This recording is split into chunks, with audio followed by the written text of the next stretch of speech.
નમસ્કાર વિદ્યાર્થી મિત્રો, આજના વિડીયોમાં આપણે જોવાના છે ધોરણ 9 ગુજરાતી વિષયનું દ્વિતીય પરીક્ષા માટેનું મોસ્ટ આઈએમપી પેપર સોલ્યુશન। તો ખાસ વિદ્યાર્થી મિત્રો આ વિડીયોને અંત સુધી જરૂરથી જુઓ અને વિડીયો પસંદ આવે તો જરૂરથી વિડીયોને લાઇક કરો અને તમારા બધા મિત્રોને આ વિડીયોની લિંક જરૂરથી મૂકી દો, જેનાથી તે પણ વિડીયો જોઈ અને સારા માર્ક લાવી શકે। તો ચાલો આજના વિડીયોની શરૂઆત કરીએ વિભાગ એ થી। તો સૌપ્રથમ વિભાગ એમાં જોઈએ, જેમાં તમને સૌપ્રથમ જોવા મળશે નીચે આપેલ જોડકાને યોગ્ય રીતે જોડો, જેના તમને લગભગ 2 ગુણ આપવામાં આવતા હોય છે અને 4 ભૂલતા થઈ ગયું છે। જેમાં કૃતિ અને સાહિત્ય પ્રકાર તમને આપવામાં આવ્યો છે। અહીં તેના સિવાય પણ બીજું કંઈ આપવામાં આવી શકે છે, પરંતુ આ મોસ્ટ આઈએમપી પેપર છે તો લગભગ આવું જ પેપર પૂછાતું હોય છે। જેમાં પ્રશ્ન 1 છે કે લોહીની સગાઈ। તો લોહીની સગાઈ કોણે કઈ સાહિત્ય પ્રકાર છે તેનો સાહિત્ય પ્રકાર જો તમને આવડતો હોય તો તમે કોમેન્ટ બોક્સમાં લખી શકો છો। તો લોહીની સગાઈનો સાહિત્ય પ્રકાર આવશે નવલિકા। અને છાલ, છોતરા અને ગોટલા તેનો સાહિત્ય પ્રકાર કયો આવશે તો તે પણ તમને આવડતો હોય તો કોમેન્ટ બોક્સમાં લખી શકો છો। તો તેનો આવશે હાસ્ય નિબંધ। તો આ રીતે તમે જવાબ લખી શકો છો। તમને કૃતિ, સાહિત્ય પ્રકાર આવું બધું આવડવું જોઈએ જરૂરથી, કારણ કે એ ઘણું પૂછાતું હોય છે। હવે છે નીચે આપેલ વિકલ્પોમાંથી યોગ્ય વિકલ્પ પસંદ કરી ખાલી જગ્યા પૂરો, જેના તમને 2 ગુણ આપવામાં આવશે। એટલે કે 2 ખાલી જગ્યા આપવામાં આવે તેના 2 ગુણ તમને આપવામાં આવશે। તો કે ગોપાલદાસ ખાલી જગ્યા માટે જમીનની ખટપટ કરતા હતા। તો કે કોના માટે તો કે ભાઈબંધના દીકરા માટે। આ જવાબ સાચો આવશે। પછી છે વાડીમાં ક્યારેક ક્યારેક ખાલી જગ્યાના દર્શન પણ થઈ જાય છે। તો કોના તો કે ધોળખોડી દિયાને ભેડડાના કે વણિયાલને જબાદિયાના કે દીપડા કે સિંહના। તો તમારે જવાબ કયો લખવાનો કે દીપડા ને સિંહના। આ જવાબ સાચો આવશે। આગળ જોઈએ તે પહેલાં તમને જણાવી દઉં કે સંપૂર્ણ પ્રશ્ન પેપરના સોલ્યુશનની પીડીએફ તમારે જોઈતી હોય તો આ સંપૂર્ણ તમારે પ્રશ્નપત્રને વાંચવું હોય તો તમે કઈ રીતે વાંચી શકો, તો મેં ડિસ્ક્રિપ્શનમાં લિંક આપી છે, ત્યાં તમે ટેલિગ્રામમાં જોઈન થઈ જજો। આપણી ટેલિગ્રામ ચેનલમાં મેં આ સંપૂર્ણ પ્રશ્નપત્રના સોલ્યુશનની લિંક મૂકી દીધી છે, તો તમે ત્યાંથી આ સંપૂર્ણ પ્રશ્નપત્રના સોલ્યુશનને ડાઉનલોડ કરીને વાંચી શકો છો। આગળ જોઈએ, નીચે આપેલ પ્રશ્નોના 1-2 વાક્યમાં જવાબ લખો, જેના તમને 2 ગુણ આપવામાં આવશે। જેમાં પ્રશ્ન 5 છે કે લોકોએ અરુણિમાને પાગલ કેમ ગણી। તો કે લોકોએ અરુણિમાને પાગલ કેમ ગણી તો કે તેમને પર્વતારોહણ કરવાનું વિચાર્યું એટલા માટે તેમને લોકોએ પાગલ ગણી હતી। તો કે એક પગ કપાયા પછી પણ અરુણિમાએ પર્વતારોહણ કરવાનું વિચાર્યું, તેથી લોકોએ તેમને પાગલ ગણી હતી। આગળ છે પ્રશ્ન નંબર 6 કે બીડી પીવાની કુટેવમાંથી બીજી કઈ કુટેવ ગાંધીજીમાં આવી હતી। તો કે બીડી પીવાની કુટેવમાંથી તો શું છે કે નોકરના પૈસા ચોરવાની બીજી કુટેવ ગાંધીજીમાં આવી હતી। પછી છે પ્રશ્ન આગળ કે નીચેના પ્રશ્નોના 3-4 વાક્યોમાં જવાબ લખો, જેમાં તમને 2 ગુણ આપવામાં આવશે એક પ્રશ્નના। તો તેમાં પ્રશ્ન 1 તમને એક જ પ્રશ્ન પૂછવામાં આવશે, જેના તમને 2 ગુણ આપવામાં આવશે। કે 7મો પ્રશ્ન છે કે દેવલાએ બાબુ સાથેની દોસ્તીને કેવી રીતે નિભાવી તે તમારા શબ્દમાં લખો। તો તેનો જવાબ આવશે કે દેવલાના નાચગાનથી પ્રસન્ન થયેલા ઇન્દ્રરાજાએ દેવલાને વરદાન માંગવા કહ્યું। દેવલાએ ઇન્દ્રરાજા પાસે એના જૂના ભાઈબંધને સ્વર્ગમાં લાવવાની ઈચ્છા રજૂ કરી હતી। ઇન્દ્રરાજાએ દેવલાની ઈચ્છા પૂરી કરી અને શું કર્યું તો કે બંને ભાઈબંધોને એક દિવસ સ્વર્ગમાં રહેવાનો લાહવો મળ્યો। આ રીતે દેવલાએ બાબુ સાથેની દોસ્તી નિભાવી હતી। જો તમે એ પ્રકરણ ભણ્યા હોય તો તમને આ પ્રશ્નનો જવાબ બહુ જ સરળતાથી આવડે। પછી છે નીચેના પ્રશ્નોના સવિસ્તાર જવાબ લખો, જેના તમને 4 ગુણ એક પ્રશ્નના આપવામાં આવશે। આ પ્રશ્નમાં તમને અથવાવાળો પણ જોવા મળશે, એટલે કે તમને 2 પ્રશ્નો આપવામાં આવશે। તમે કોઈ પણ જે પણ પ્રશ્ન આવડતો હોય તે બંનેમાંથી એક પ્રશ્ન તમારે લખવાનો રહેશે અને તેના તમને 4 ગુણ આપવામાં આવશે। તો તેમાં આપણે પ્રશ્ન છે કે અમૃત કાકીનું સમગ્ર માતૃત્વ મંગુ ઉપર અભિષેક કરતું હતું, આ વાક્ય સમજાવો।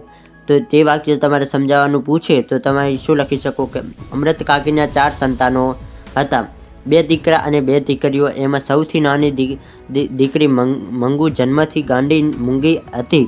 આથી વિશેષ ધ્યાન આપતા અમૃત કાકી ઉછેરમાં કોઈ કસર રાખતા નહીં, કેમ કે મંગુને જાડો પેશાબ ક્યાં કરાય અને ક્યાં ના કરાય તેનું ભાન ન હતું। તેમને મન જાણે મંગુ જ એમનું એક સંતાન હોય। રજાઓમાં દીકરા ઘરે આવતા ત્યારે તેમનું ઘર ગુંજી ઉઠતું, પણ તેમને એ વાતનો આનંદ થતો નહીં। તે ભાગ્યે જ તેડતા, રમાડતા અને લાડ લડાવતા। તેમની વહુઓની ફરિયાદ હતી કે તેમને બાળકો ગમતા નથી, એક ગાંડા હીરાને છાતીઓથી અળગી રાખતા કરતા નથી. મંગુને ખોટા લાડ લડાવીને તે જ વધારે ગાંડી કરે છે. આવું કેટલુંય દીકરીએ પણ સંભળાવી દીધું હતું. આ એ જ દર્શાવે છે કે અમૃત કાકીનું સમગ્ર માતૃત્વ મંગુ ઉપર અભિષેક કરતું હતું. તો તમે જો અમૃત કાકીનું સમગ્ર માતૃત્વ મંગુ ઉપર અભિષેક કરતું હતું, આ પ્રશ્નનો જવાબ તમને લખવાનો કહે તો તમે આટલું લખી શકો અને પૂરેપૂરા ગુણ મેળવી શકો છો. હવે જોઈએ વિભાગ બી, જેમાં તમને ફરીથી નીચેના જોડકા યોગ્ય રીતે જોડા, જેના તમને 2 ગુણ આપવામાં આવશે. જેમાં એક છે કે ગુર્જરીના ગૃહકુંજે, તેમાં શું જવાબ આવે તો કે તેમાં જવાબ આવશે સુંદરમ. તો કે આ કાવ્ય કોણે લખ્યું તો કે સુંદરમે. બીજું છે રસ્તો કરી જવાના, તો એ કાવ્ય કોણે લખ્યું તો કે અમૃત ઘાયલે. આગળ જોઈએ નીચેની ખાલી જગ્યા પૂરો, જેના તમને 2 ગુણ આપવામાં આવશે. કવિ દુઃખ માત્રની ખાલી જગ્યા દવા ગણે છે. ડૉક્ટર લખી આપે તે કે કવિનું આત્મબળ, તો તેમાં શું જવાબ આવે તો કે કવિનું આત્મબળ. પછી છે પ્રશ્ન નંબર 4 કે દીકરીને હોસ્ટેલ ખાલી જગ્યા લાગે છે, તો કે ફૂલ જેવી કે કાંટા જેવી. જો તમે આ કાવ્યનો અભ્યાસ કર્યો હોય તો તમને 100% જવાબ આવડતો હોય તો તમે કોમેન્ટ બોક્સમાં લખી શકો છો. તો તેમાં જવાબ આવશે કાંટા જેવી. દીકરીને હોસ્ટેલ કેવી લાગે તો કે કાંટા જેવી લાગે છે. આગળ છે નીચેની કાવ્ય પૂર્તિ પૂર્ણ કરો, જેના તમને 2 ગુણ આપવામાં આવશે. આવું કાવ્ય આપવામાં આવી શકે છે, તો તમારે કાવ્ય પૂર્ણ કરવાનું રહેશે. કદાચ આ કાવ્ય ના પૂછવામાં આવે, કદાચ આના અથવામાં પ્રશ્ન પણ પૂછવામાં આવી શકે છે, અથવા બીજું કાવ્ય પણ પૂછાઈ શકે છે. તો તમારે એ ખાલી જગ્યામાં અહીં જવાબ આપેલો છે કે મારા સપનામાં આવ્યા હરી, મને બોલાવી ઝુલાવી વહાલ કરી, સામે મરકત મરકત ઊભા, મારા મનની દ્વારિકાના સુબા, મારા આંસુને લૂછ્યા જરી. તમે એટલો જવાબ લખી શકો જો એક કાવ્ય પૂછાય તો. નીચેના પ્રશ્નોના 3-4 વાક્યોમાં જવાબ લખો, જેના તમને 2 ગુણ આપવામાં આવશે. જેમાં પ્રશ્ન 1 છે કે માતાના સ્વપ્નોને દીકરી ક્યારે યાદ કરે છે. તમને એક જ પ્રશ્ન પૂછવામાં આવશે અહીં, અને તેના તમને 2 ગુણ આપવામાં આવશે. તો કે માતાના સ્વપ્નોને દીકરી ક્યારે યાદ કરે છે. પુત્રી પપ્પા સાથે વાતો કરે છે અને મમ્મી બાજુમાં ઊભી હશે એમ સમજીને તે મમ્મીને યાદ કરાવે છે કે તારી દીકરી તારા સપના ઊંઘમાં આંજે છે, અર્થાત એ ભૂલી નથી. આગળ જોઈએ નીચેના પ્રશ્નોના સવિસ્તાર જવાબ લખો, જેના તમને એક પ્રશ્નના 4 ગુણ આપવામાં આવશે. અને આપણે આગળ જોયું તે જ રીતે તમને આમાં પણ એક અથવાવાળો પ્રશ્ન જોવા મળશે. તમને અહીં 2 પ્રશ્નો આપવામાં આવશે, જે પણ આવડતો હોય તેનો તમે જવાબ લખી શકો. તેમજ પ્રશ્ન નંબર 7 છે કે ગોદ માતની ક્યાં કાવ્યમાં કવિને કઈ કઈ બાબતોમાં અધૂરપ અનુભવાય છે અને શા માટે. તો કે ગોદ માતની ક્યાં કાવ્યમાં કવિએ માની મમતા માટે તરસતા જવા મળે છે. તેઓ કહે છે કે દુનિયામાં દરેક વસ્તુ આપણી પાસે હશે પણ એ કાંઈ કામની નથી. જીવનમાં છત અને છત્ર મળશે પણ એમાં માતાની ગોદનો અભાવ અનુભવાશે. ઘરમાં સરસ મજાનું શયનખંડ હશે પણ માની ગોદમાં જે નિંદર આવે તે શયનખંડમાં નથી આવતી.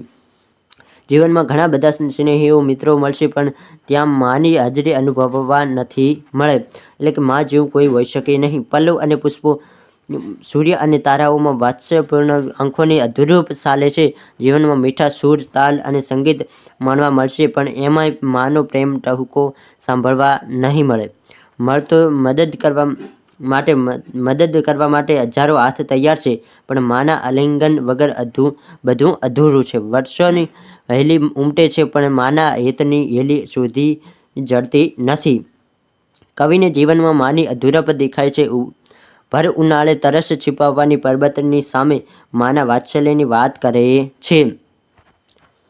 આમ કવિ શિયાળામાં હૂંફ આપતી માની માયાની અધૂરપ ચાલે છે, કારણ કે હવે એમની પાસે મા રહી નથી. આમ કવિ અનેક બાબતોમાં માની અધૂરપ અનુભવે છે.